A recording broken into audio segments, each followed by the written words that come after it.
Buenas tardes, estudiantes. Un gusto saludarlos. Soy la profesora Rosana Jaime y en este caso vamos a hablar del positivismo, más específicamente de la educación positivista.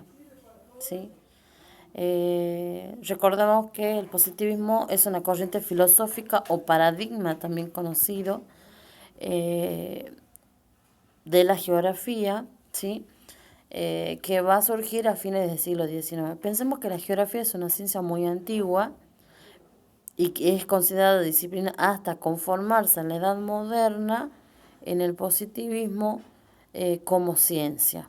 ¿Sí? Anteriormente pensemos que formaba parte de las ciencias naturales, por eso el término geografía significaba geotierra, grafía estudio, es decir, estudio del planeta Tierra o de la superficie terrestre, en donde en esa etapa la geografía se interesaba por describir todo lo que se encontraba sobre la superficie terrestre o en su interior. Bien, el fundador del positivismo va a ser Augusto Comte, quien le va a otorgar este nombre a la geografía. Y vamos a pensar en este periodo a los padres de la geografía, que van a ser Alexander Humboldt y Carl Ritter, que ellos se encuentran en el contexto de el descubrimiento de América, donde anteriormente los europeos consideraban, antes de descubrir América, que la Tierra era plana y que consideraban que ellos eran los únicos habitantes. Luego del descubrimiento de América, lo que se logra comprender es que el planeta no es plano, sino redondo, y existen otros espacios, otros continentes y por supuesto más población humana.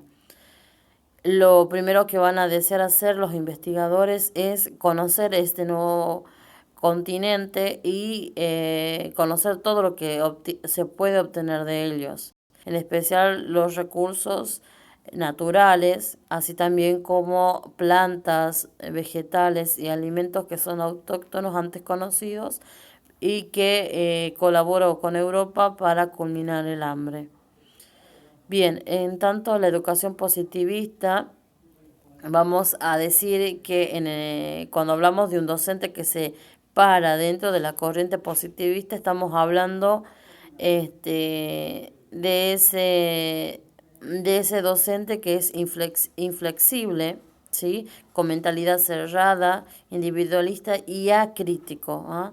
Es decir, se concibe el docente como el único dueño del saber y los estudiantes como vacíos del saber. Entonces el docente debe transmitir, su deber es transmitir todo el conocimiento que está vacío de conocimiento. Vamos a observar una imagen que considero que es muy gráfica, ¿sí? Es esta, muy gráfica de esta etapa del conocimiento, ¿sí? Acá el docente está representado por el sistema educativo y todas las ciencias que van incorporando en la cabeza del estudiante. Bien, se debía, ¿sí? De acuerdo a esta mentalidad, se debía formar al estudiante, transmitir los conocimientos de la concebida. Vemos en esta imagen cómo, ¿sí? La manera de conocer que tenía el estudiante era la incorrecta y el docente era el que le iba a dar, le iba a otorgar la forma de conocer correcta. Pensemos que el conocimiento era memorístico, enciclopédico, ¿sí? Los docentes decían, por ejemplo, estudiantes para la próxima clase deben leer desde la página tanto y a la tanto, punto y coma, exactamente tal cual figuraba en el libro. Alumno que omitía, digamos, algún término o algún significado o alguna oración que allí se encontraba desaprobado, ¿sí? El docente y los alumnos debían grabarse tal y cual se encontraban en los libros científicos, los conceptos. Vemos cómo la formación, la disciplina era fundamental en las aulas, el orden, ¿sí? Solamente podían, acá había una imagen, levantarse cuando el docente así lo solicitaba, pero era ante una instancia evaluativa, no podían participar de otra manera, ni opinar, ni estar en desacuerdo, ¿sí? Pensemos también en los castigos físicos, Por ejemplo, tenían una vara con la cual castigaban a los estudiantes cuando no aprendían como debían o cuando se encontraban rompiendo las normas establecidas en la institución. Los padres, pensemos que en este periodo los padres respaldaban esta forma de educación, tanto así que también se castigaba de la misma manera en los hogares que en las instituciones.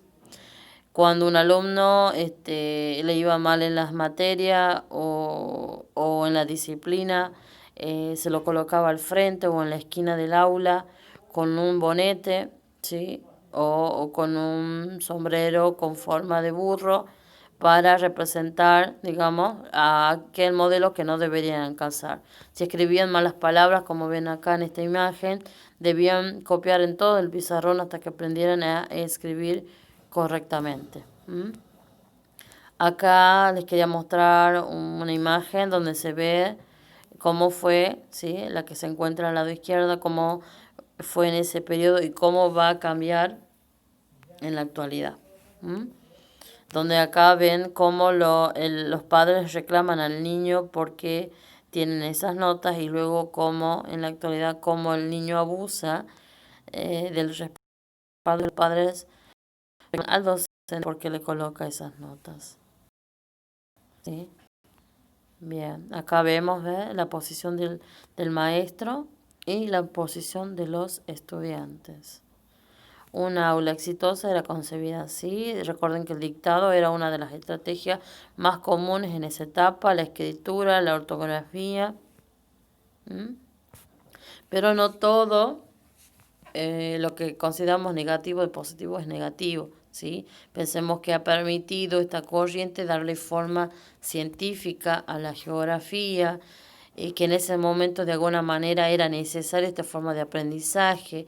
Esta forma de aprendizaje no es defectuosa del todo. Pensemos que cuando nosotros aprendemos conceptos que antes nunca habíamos conocido, seguramente vamos a adquirir de una forma memorística, pero pensamos en la actualidad memorística comprensiva. ¿Sí? En esta etapa lo que se interesa en el trabajo 6 va a ser que ustedes logren comprender las características de esta etapa, ¿sí?